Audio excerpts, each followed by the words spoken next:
So welcome to the Executive Director's desk. We are not on the desk, we are on the couch in the Mission House. So really excited to talk to Janeen and her daughter Jasmine today. They are here from Columbus, Ohio, and we were having a few conversations about Columbus, and I haven't gotten to know them that well. This is only day 2 or day 3 for you all here, right? And so they're here doing some rehab work today. They're at Loaves and Fishes and over at the Micah Day Center. So Janeen and Jasmine, do you want to tell us a little bit about how you ended up here and why you're here in Back Bay in Biloxi, Mississippi, of all places? So I'll talk about Messiah Lutheran Church in Reynoldsburg, Ohio, which is a suburb out east. Has a very active youth and family ministry, and we were going to go to the gathering, the ELCA gathering, but in January the ELCA canceled that, and so we decided to redirect our energy and time and come down here to Back Bay Mission, which is a place that Adam, our family minister, is familiar with growing up. It's an organization that his home church supported. And I was all about that. Hadn't been on a mission trip with these kids. I've had almost all of them in Sunday school or vacation Bible school over the course of time, and so I was really interested in coming on the trip with them and seeing how they work and seeing them grow and share with each other. So that's what I'm talking about. For me, I think that I've been involved with the youth programs for a very long time, and something I've always enjoyed is our trips, especially such in mission work. And I really felt connected to the volunteer work that we do and have done in the past. And every time I've had a great experience. So I was really excited to come down and do it in a new environment that I've never been to this part of the country before. So I was really excited about that. That's beautiful. Yeah, it's interesting. You mentioned the ELCA, Janeen, and the ELCA, Evangelical Lutheran Church of America, right? And the world is near and dear to my heart because I was ordained Lutheran and UCC, so I hold both those standings in the UCC and the Lutheran Church. And we're very similar. We have what we call altar and pulpit fellowship. We exchange pastors, and it's kind of a really beautiful relationship. And I'm always excited when we have Lutheran youth groups or Lutheran groups or United Church of Christ groups down here because you really give us a lot of energy and really encourage us because of your stories. So tell us what you do for a living, Janeen. I am an accountant. I'm self-employed. I work with mostly small businesses and nonprofits. Almost all of my clients are women or people of color. Almost all of them are local to Columbus. And they all, I believe that they matter. They make a difference. They employ people. They make stuff. They provide services. And I think I've really found my niche. Yeah. And where'd you go to college, university? Undergrad at George Washington University, grad school at Ohio State. Good schools, good schools. And what do you know what you're going to do when you get out of high school and into college? Well, as far as my career goes, I definitely want to go to college for a year, get my bachelor's, but I think that I will probably go into the field of politics in an international setting because that's something that I'm really passionate about, and working with human rights. With human rights? Yeah, and Excellent. the environment, especially in groups of people that are oppressed and marginalized groups. So I think that's probably what I want to do. Well, it's interesting you bring that up because we have had a 4-part series here in what's called East Biloxi. This is a peninsula, and it was really hard hit by Katrina, and so we're just continue to rebuild. And we just had a series of 4 kind of environmental justice meetings with the community. And speaking of marginalized communities, probably the largest kind of Black community and Vietnamese community live in the peninsula here in East Biloxi. And those are the communities that obviously disproportionately affected by climate change and all those issues, right? We were talking about how to rebuild in a way that's equitable and just, and also is equitable and just with the climate which we live, right? Not just the people, but also the climate. That's beautiful. So how do you get that passion? Did that come from Mom, Janeen, or is that from I think that I was raised in a way that was like I had boundaries, but at the same time I was able to grow by myself and develop my own like kind of thoughts about things.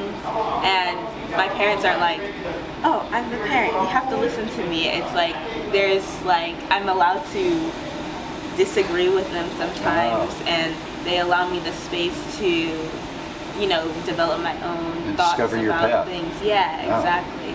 And then the environment is just something that I've always kind of just been a rule follower about, and like no littering, put your recycling in the recycling bin, and I feel like my life could be more sustainable, so I try to work towards that as much as I can.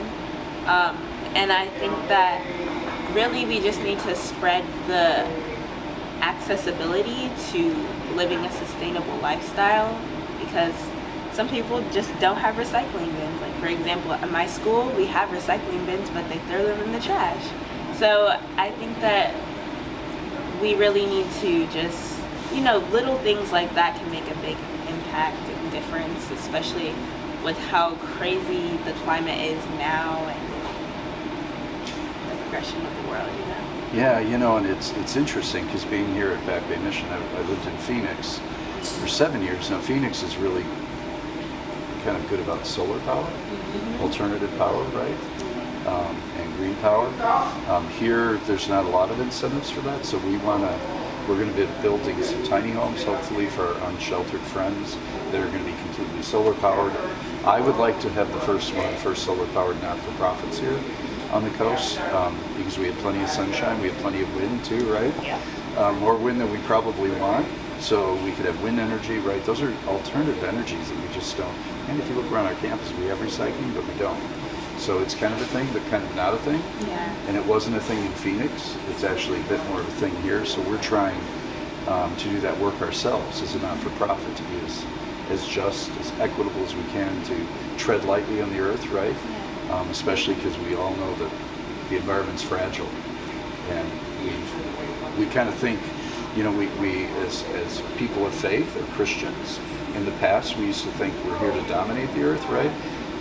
Men and women, Ish and Isha, Adam and Eve, get to have dominion over the earth. Well, we've realized that's caretakers, stewards, right? To lovingly nurture the earth. So really value and appreciate that. So what's kind of your social justice shtick? What really works for you, and what do you think is really important? Economic justice. Economic justice. I'm all about using whatever people have to help them sustain or build their economic standing, right? So for some people, that's I started a business. I got to figure out how to have this business pay the bills and you know, put food on the table. For other people, that's you know, sharing in community, right? So how do I direct my purchasing dollars or my philanthropy dollars to make an impact for the people that I care about? For other people, it's how they're able to arrange their lives and spend their time.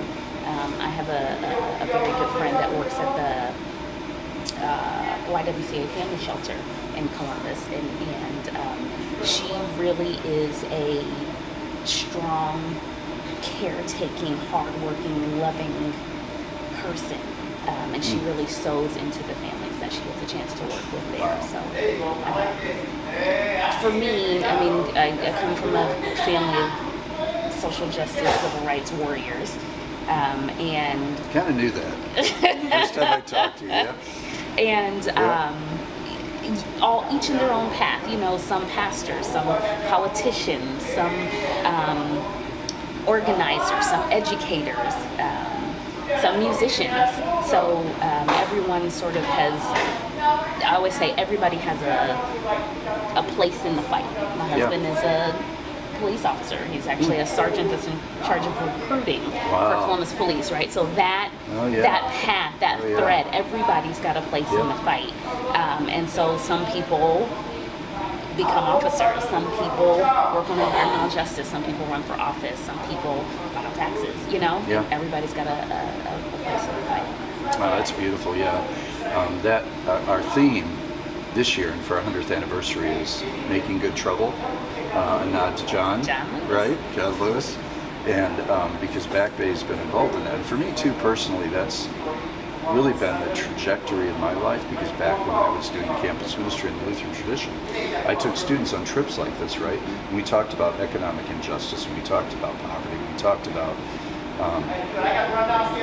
racial reconciliation, and how do we bridge the gaps, and how do we build bridges rather than walls, right?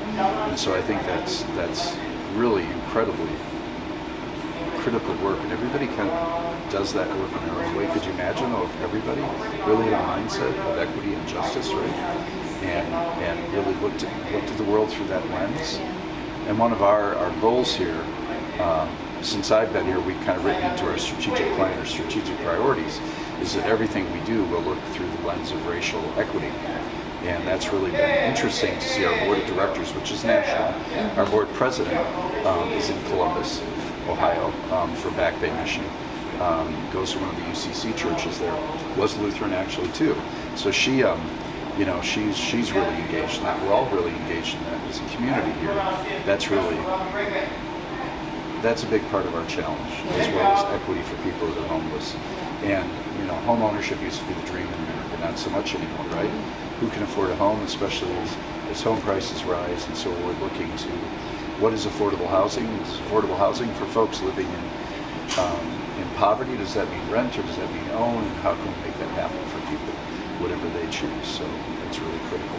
I love your shirt. I'm just going to ask you to talk about it. It's all about the gospel, is what Janeen's shirt says. So what does that mean to you? So first I'll say this was a gift from my husband. Everybody in our household has one, right? Really? Yeah. Cool. Everyone has one. And for me, this is like a do what Jesus did thing, right? So like there's some stuff that Jesus did, and then there's some stuff that he Jesus was radical. Didn't do it all, Way right? radical. And so if you do what Jesus did, you're gonna look like a crazy person a little bit sometimes. Amen. You're definitely gonna make some people upset, probably some powerful people, and so I try to subtly and gently push people towards action around what they think is, justice and love. Yeah. And your shirt is cool too. That's a church shirt, right? From Messiah Lutheran. A VBS shirt. VBS, yeah. Mm-hmm. Yeah, and I think it's interesting because if you look at the life of Jesus spoke truth to power in some pretty drastic ways. For sure. And right in your face ways with like Pharisees, Sadducees, religious leaders, political leaders, right? And he spoke such incredible words of mercy and grace and love and acceptance to those who were in the margins, those that were considered less than, right? Whether that was the woman at the well, or that was a leper, or whoever, right? Jesus, or the woman caught in the act of adultery, kind of like, so what are the men doing here, right? So I think that's a beautiful thing. So thank you so much for sharing. Any final thoughts? What's your impression been of Back Bay in your first 2 days here, I guess? A couple days. I've been really excited. And I think that since we're in a new place, especially after not being together for a while, especially on a trip like this, because of COVID, obviously, I haven't had a lot of time to spend with the people that are actually like in my church youth group. And since we got confirmed, I haven't seen a lot of the people just because COVID has been a scary time. And I think that being able to be on this trip and reconnect with some of my peers on a deeper level is just such a gift, and I'm excited to see how we'll grow, like having conversations with them about the work we've been doing, because we've only done 1 day of volunteer And you were at the veterans housing for unhoused or unsheltered veterans. Yeah, and we had great conversation about that last night during our small groups. So just seeing like how much that has impacted them, and me, I'm very excited to see how the entire week of work will affect us and make us stronger, impact our faith.